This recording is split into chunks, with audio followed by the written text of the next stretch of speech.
Greetings and welcome back, gentles and ladiesmen, to the,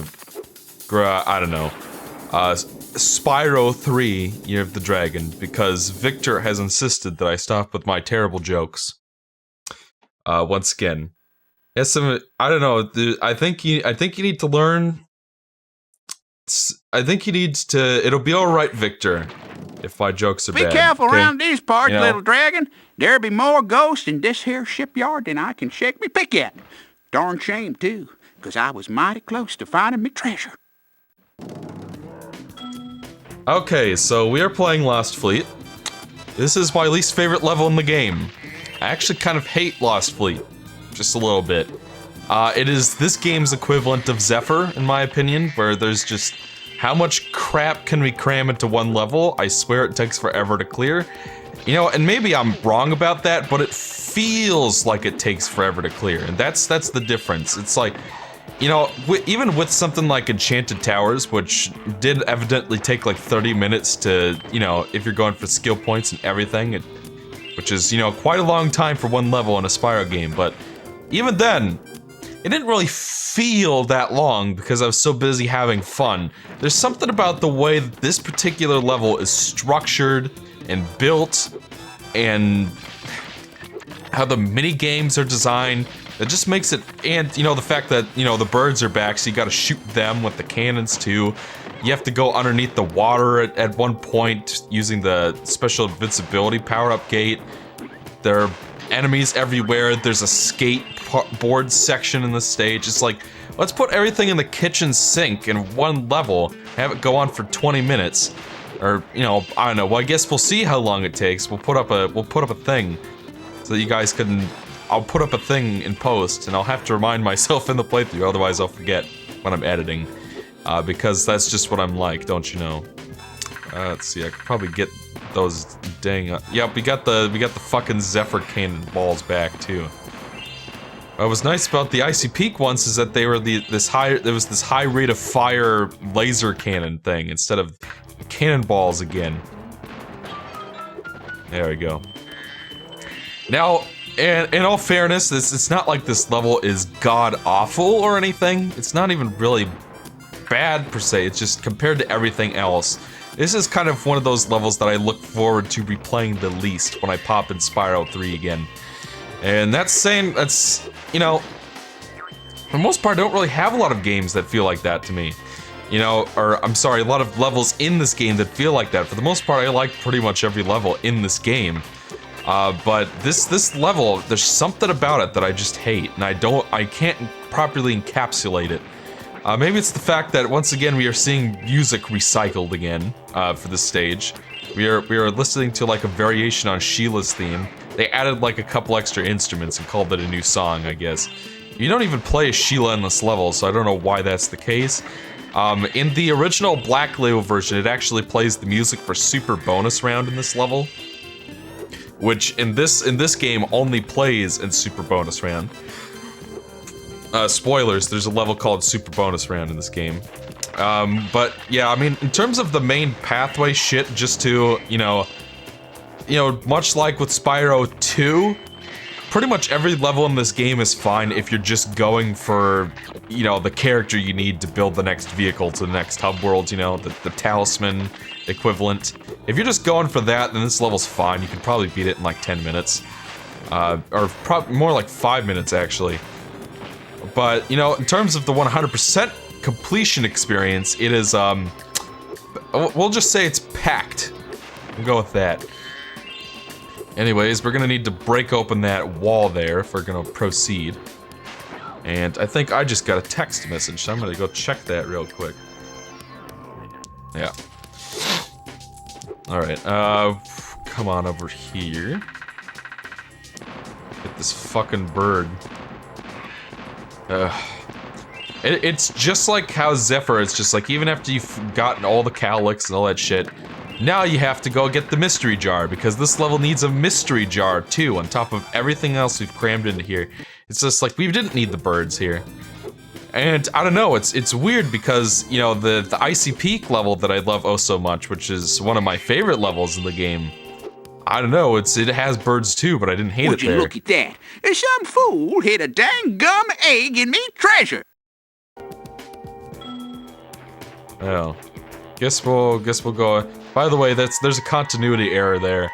Because we might be seeing that guy again in this stage. And you might be wondering, Exo, if you hate this level so much, why don't you save it for later, you know? Well, here's the thing, I can't do that because you know, there's a skateboard section in this level, and if Hunter disappears, as he will later on in the story, then you can't play the skateboard section.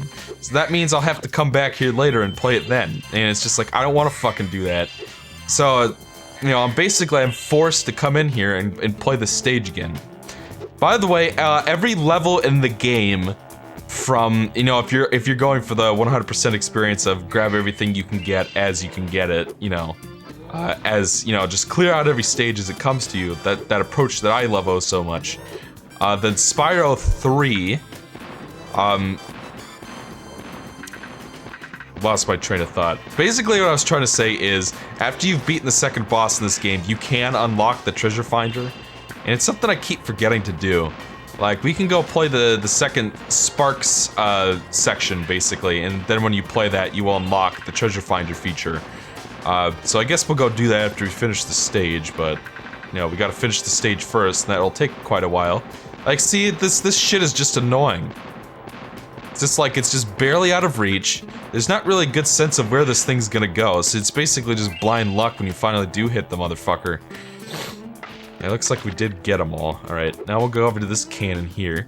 There's a thingy up in that alcove there. You have to use this cannon or you can't reach it. Yeah, we got it.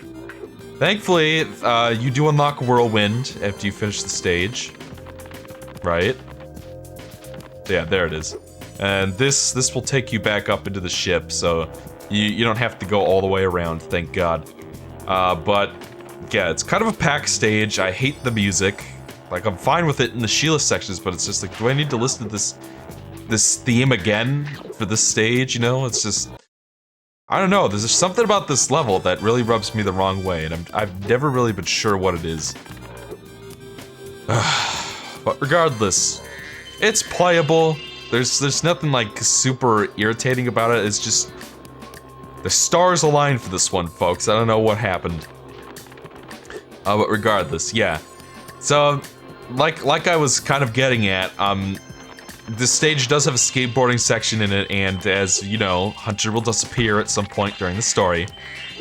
Which means that, much like how when you haven't rescued the other playable characters like Sheila and Sergeant Bird, I almost said Agent Bird. If you know, like when you haven't rescued them, you'll find a sign from the sorcerer saying, "Okay, I've kidnapped him, go pay moneybags." One of those will show up, basically, for Hunter's section in the stage. And I'm not sure exactly how it gets triggered. I think what happens is, after you've completed a certain number of levels in this Evening Lake Hub world, then it will trigger the cutscene that will happen. That will, you know, basically, you know, put Hunter out to pasture, as Ripto would say in Enter the Dragonfly, the best game of all time. And that was sarcasm, Victor. So don't worry, you don't have to take that too seriously, okay? It's all right. You can tolerate my bad jokes. It'll be okay. But wow, vertex painting. Yeah, there is a quality to the graphics in this game that just does not translate to a digital display, I don't think. Let's see, we got the thing up there, so I guess we'll do this next. So yeah, even after all the shit we've just done, now we have to go under the water. There are 2 pathways to go through, and if you aren't quick enough, then you will run out of time and have to do it again, so... yeah, so there's this little side pathway there, we'll go ahead and do that. And yeah, if you run out of time while you're under the water, it's an instant kill, by the way, so... yeah, there's quite a ways to go. Make sure you have a fully upgraded Sparks for this. Just keep following the path. I don't think they don't really like to hide gems in the alcoves, you know? Where's this? Okay, I was thinking of something different. We have rescued Chad here, who's an adorable little green Dagron. Well, we've rescued Chadwick. So now we will head back over to the ship again. Because as you can see, there's a green lake right next to the ship. There are a whole bunch of gems down there, so we gotta go back over there too. So it's, I don't know, I think it's the addition of this river shit that kind of pushes it over the edge for me. If this wasn't here and they had just, you know, they had the birds and the mini games and whatnot and then just kind of left it that way, I'd probably be fine with it, but it's the fact that they felt the need to add in, you know, the tunnels too. Which, you know, requires you to keep backtracking back to the gate in order to get back. I mean, like, they tried to minimize backtracking as much as they could, but... still, man, still. Oh, I think I got everything down there. But I'm gonna have to double check. So, my guess is that using the gem finder at this stage is not gonna be too helpful. There'll probably be plenty still around. Let's see. Yeah, we got everything. Yeah, I think we're good. Yeah, and I don't think there is a tunnel from this area to the other green lakes. So, yeah, you will have to take that route, I suppose. Ooh, now that is what you call a butt clench save. Alright, so we've done all that. I'm gonna go through the main pathway again, just one more time, just double check, because... like, if they didn't have all, like, the little chunklets that cut off like this, and it was just like a straight pathway, then I wouldn't be so nervous about it, you know? But, you know, they did decide to put all that in, so I guess we'll go play the skate park section first. Just get that done with. Thankfully, there's no egg glitch to speak of when it comes to this particular area. That only applies to the speedways as far as I know, and only in the Black Label version. Spyro, you're just in time. A Rhinox skateboard gang has challenged us to a race. They said you're slower than a molten crater fire slug. I stuck up for you, though. I told them I've seen some pretty fast fire slugs. Ha ha ha ha ha. So, are you ready to race these guys? They bet us an egg that you won't win. Right on! You can use my special racing board. Every time you do a trick, it builds up turbocharge. You can use your turbos at any time by pressing the square button. Good luck! Okay, so I've been talking about this for quite a while actually, but basically what that was is how it is that they build up the skateboarding gameplay in this game. They could have easily just thrown you into it and have it be really annoying. It's just like suddenly you're expected to be really good with tricks out of nowhere, and you need to be able to do tricks in order to win this race, right? Well, it's not really like that because they do a really good job easing you into everything, so that it's not like, you know, it's like, what the hell is this? How am I supposed to play this? You know, like they start you off with just basic controls. And then after they do that, then they start weaning you onto the tricks. They give you like plenty of time to digest that and figure out how that works. And then they throw you into the race. When you have a good handle on the controls and all that kind of good stuff. So yeah, I feel like the skateboard gameplay in this is pretty well done. Once again, stale moves are a factor here. I find that flips are the easiest thing to do, just because of how you're holding the, you know, the controller and whatnot. Obviously, you can do any moves you want, and I would recommend doing that. This race is pretty easy compared to one that may be later on in the game. And yeah, obviously we have the same power-ups from the speedway races going on here as well. So yeah, definitely make sure to make use of those. And we're gonna probably have a problem. Actually, yeah, this race is way too easy. Holy shit. I guess I've just gotten so good at it. Yes! You schooled them like a bunch of dizzy one-toed sand norks. Oh yeah, I guess we won this egg too. Alright, so we have won the main egg for the stage. I believe next we're gonna be racing Hunter himself. because that's the formula. Now that the Rhinox are gone, do you want to try a real challenge? I know you're fast, but I bet you can't defeat all the crabs on the course and still beat me in a race. Want to give it a shot? All right! Eat my skate dust, sucker! All right. How did I get a skill point? Okay. Alright, so yeah, I think what happened was I actually managed to beat the course record for this just in the normal race, which I'm not sure how I managed to do, actually. Yeah, you guys got the idea of what it is that we're supposed to be doing with this. We are racing Hunter to the end of the goal. And apparently that twisted lemon didn't count for some reason.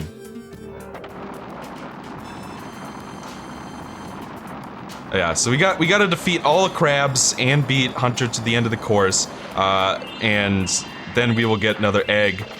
As always, we have our special rocket power-ups that make it so that Spyro could be a cheating bitch with no consequence. So make sure that you are utilizing those, make sure that you're doing your tricks, and again, tricks are so much fun to pull off in this game.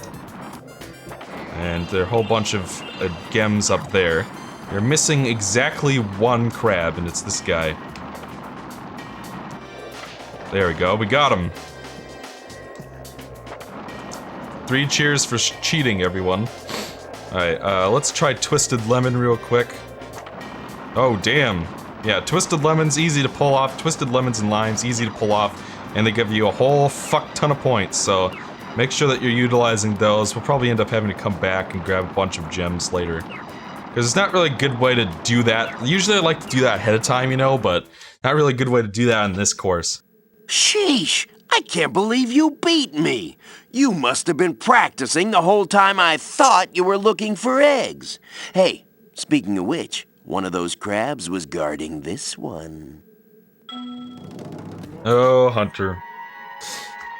Aiden. Those kinds of names are way too common nowadays. So since we already got the skill point, we'll just go back and grab gems now. And again, as always, you can go for the course record this way if you so choose to do so. And of course, these Aquaria Towers crabs are a nice source of power-up energy if you're running low. If you know your health is low, do you have any potions or food? I wonder if Fable still holds up. Like if I were to like do a playthrough of it on the show, if it would hold up. You know what I'm saying? Probably not, because, you know, the game's pretty nostalgic for me, but, you know.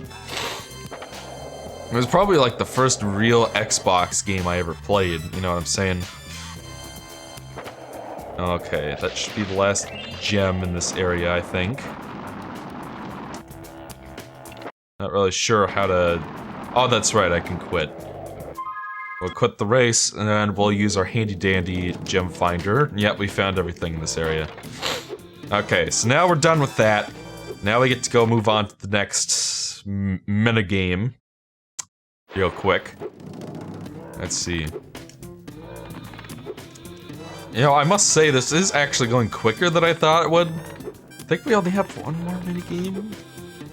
Pretty sure. Yeah, so we only have one more minigame. It is kind of a long one, though. We'll see how long it takes us. See, I feel like the whirlwind should be over here. But it's not. It's over there for some reason. That always throws me off. Alright. You threw off my groove! So that's a little Emperor's New Groove reference for you. The classic 1999, 2000 animated film. It's in that range. Let's see. Okay, yeah, right. It's list. Yeah, it's the last gem here. Head on in. And we have this minigame. These here waters used to be my favorite diving spot. But I can't get any loot with these subs patrolling around. Think you can pilot this here sub I bought for scrap? Alrighty then. Well, press the X button to speed on up, and when you get a sub in your sights, the torpedo will start to lock on. If you get a good lock on, fire away with the circle button. All right. So, submarine minigame. It's not too bad. You know, the controls are pretty easy to learn and whatnot. As you can see, there are a whole shit ton of gems to collect in this area. And for some reason, we can't collect them while we're in the sub. I don't know why. It just means that we will end up having to come back and grab them later. I don't hate this minigame. The controls are fine. The goal is pretty straightforward. There are 2 rounds, of course. And the first round, you can, you know, the subs won't actually attack you. In the second round, they will. Basically, you gotta get these red circles to light up, and then when you do, the targeting system will do all the rest. So basically, you just follow behind them. They will try to pull off some evasive maneuvers, so you gotta be careful about that. So just lock onto them and shoot them, and then that's it. There we go. Could be surprisingly difficult to find some of them for some reason. Like, we're only halfway done, but there's supposed to be 3 more, but I can't see any of them. Like, I swear that they, like, hide in the alcoves, you know? Like, these little tunnels on the sides here, and just kind of wait for you to pop in before they pop out, you know? Like, see, now there suddenly are 3 more. Like, maybe it's to disguise loading, and that's what they did. It's really weird. Okay, I guess he went in there somehow. Or not, because I can't fucking see him. Ugh. This is not a great minigame by any means. Oh, come on, I was locked on for God's sake. There you go, got the son of a bitch. Alright, that's 4 down, 2 to go.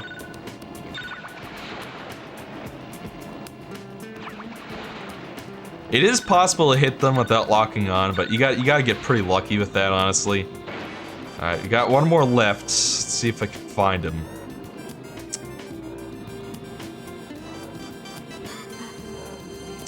Where the hell is it? It's like, where could he possibly have gone? I don't understand how it is that they always manage to disappear like that. I saw us. Yeah, there it is.